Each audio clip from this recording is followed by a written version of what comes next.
Now, NIST theorized that the exterior columns failed because fires heated the floor trusses, which in turn sagged, causing them to buckle and pull the exterior columns in, and that's what started the whole global collapse.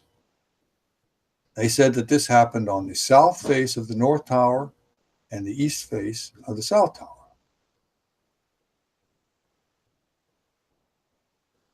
Looking at their detailed truss model, when they heated it, you see that once it gets up to about 560 degrees, the web members collapse, and that causes the sagging, which they say pulled on the exterior columns with a force of between 9 and 14 kips.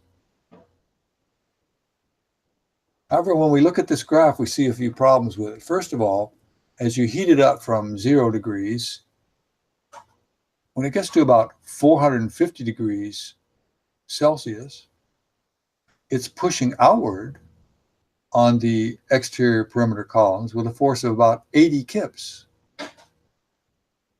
Now, there's no video evidence or pictorial evidence at all that indicates that the perimeter columns were bulging outward, which they would have had to have been if they were being subjected to forces of 80 kips pushing outward.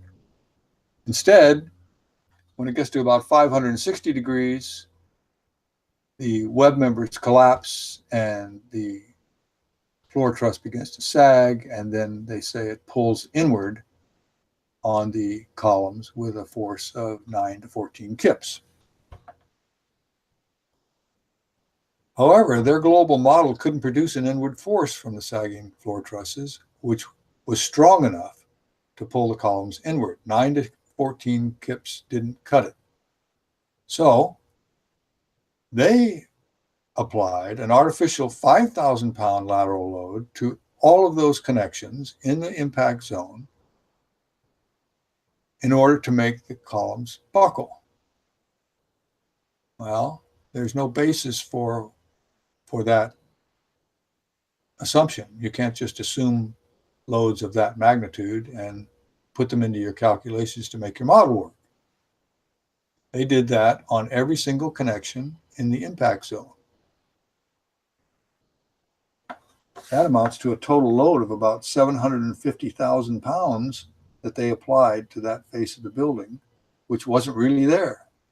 They did it because they needed to produce the bowing of the columns inward.